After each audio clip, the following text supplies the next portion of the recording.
ইরানের সশস্ত্র বাহিনীতে নতুন চমক। তবে কি যুদ্ধের কৌশলই বদলে দিলেন দেশটির সর্বোচ্চ নেতা মোস্তফা খামেনি? আইআরজিসি থেকে শুরু করে বাসিচ বাহিনী, ইরানের সামরিক বাহিনীর মূল কাঠামোর মধ্যে বিশাল বড় পরিবর্তন এনেছেন দেশটির নতুন এই নেতা। এটি কি যুক্তরাষ্ট্রের জন্য কোনো প্রকার অশনি সংকেত? সম্ভাব্য যুদ্ধে মার্কিনীদের উচিত শিক্ষা দিতে সর্বোচ্চ প্রস্তুতি সেরে ফেলেছে ইরান। এমনকি নতুন নতুন ক্ষেপণাস্ত্র তৈরি করে যুক্তরাষ্ট্রকে তাক লাগিয়ে দিয়েছে তেহরান। শুধু তাই নয়, সাম্প্রতিক যুদ্ধে মধ্যপ্রাচ্যে থাকা মার্কিনীদের মূল ভিত্তিকেই নড়বড়ে করে দিয়েছে ইরানের সর্বোচ্চ প্রতিরক্ষা বাহিনী আইআরজিসি। প্রশ্ন হলো, হঠাৎ করেই বিভিন্ন বাহিনীর শীর্ষ পদে থাকা ব্যক্তিদের কেন পরিবর্তন করলেন মোস্তফা খামেনি?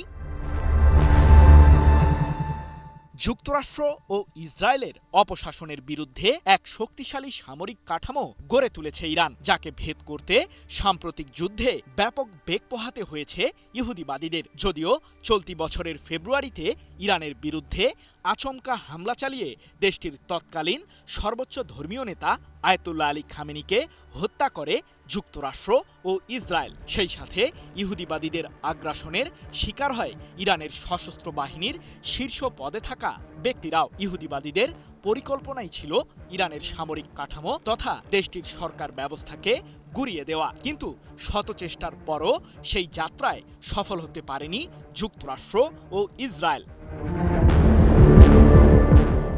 এখন অবশ্য ভিন্ন ধরনের ষড়যন্ত্রমূলক তৎপরতা চালাচ্ছে যুক্তরাষ্ট্র ও ইসরায়েল। হরমুজ প্রণালীর দখল ইরানের কাছ থেকে ছিনিয়ে নিয়ে পারস্য উপসাগরীয় অঞ্চলে নিজেদের সাম্রাজ্যের শক্ত ভিত্তি গড়তে চায় মার্কিন প্রশাসন। আর ইসরায়েলের প্রধানমন্ত্রী বেনিয়ামিন নেতানিয়াহুর একটাই ভাষ্য, তার শাসনামলে ইরান কোনোদিন পারমাণবিক অস্ত্র অর্জন করতে পারবে না। যদিও তেহরান বহুবার জানিয়েছে, ক্ষেপণাস্ত্র ও পারমাণবিক ইস্যুতে ইহুদিবাদীদের কোনো দাবি মানবে না ইরান।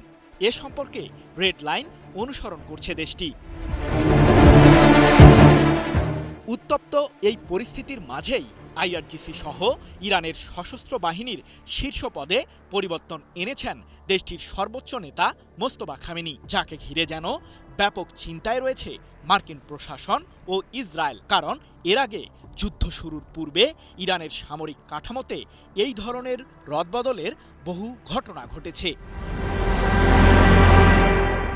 জানা গেছে, মোস্তফা খামেনির নির্দেশে ইরানের সশস্ত্র বাহিনীর চিফ অব স্টাফ হিসেবে নিযুক্ত হয়েছেন মেজর জেনারেল আলী আবদুল্লাহি। এছাড়াও আইআরজিসির প্রধানের দায়িত্ব পেয়েছেন মেজর জেনারেল আহমেদ ভাহিদি। আর আইআরজিসির অধীনে থাকা নৌবাহিনীর কমান্ডারের দায়িত্বে এসেছেন রিয়ার অ্যাডমিরাল আলী ওজামাই। একই সাথে ইরানের অন্যতম শক্তিশালী বাসিজ বাহিনীর শীর্ষ পদেও এসেছে পরিবর্তন। বাহিনীটির নতুন প্রধান হিসেবে দায়িত্ব পেয়েছেন হুজ্জাতুল ইসলাম হোসেইন তাইফ। 10 আগস্ট এক প্রতিবেদনে বিষয়টি নিশ্চিত করেছে ইরানের রাষ্ট্রীয় সম্প্রচার মাধ্যম প্রেস টিভি। বিশ্লেষকরা বলছেন, প্রয়োজনীয় মুহূর্তে সঠিক সিদ্ধান্ত গ্রহণ করতেই সামরিক কাঠামোতে এমন পরিবর্তন আনল ইরান।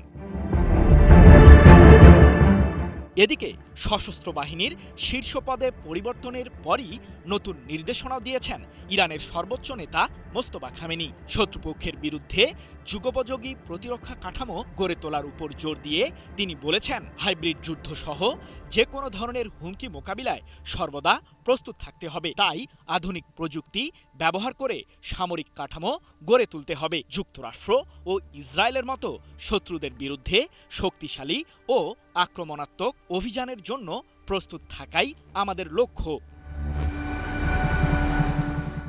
নতুন সোফা সোয়ান ফোম, সোয়ান গ্রুপের একটি পণ্য।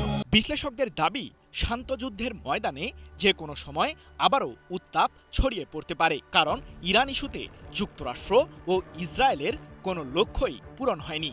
তবে শত্রুপক্ষকে পূর্বের চেয়েও কঠোর শিক্ষা দেওয়ারই পরিকল্পনা চূড়ান্ত করেছে তেহরান।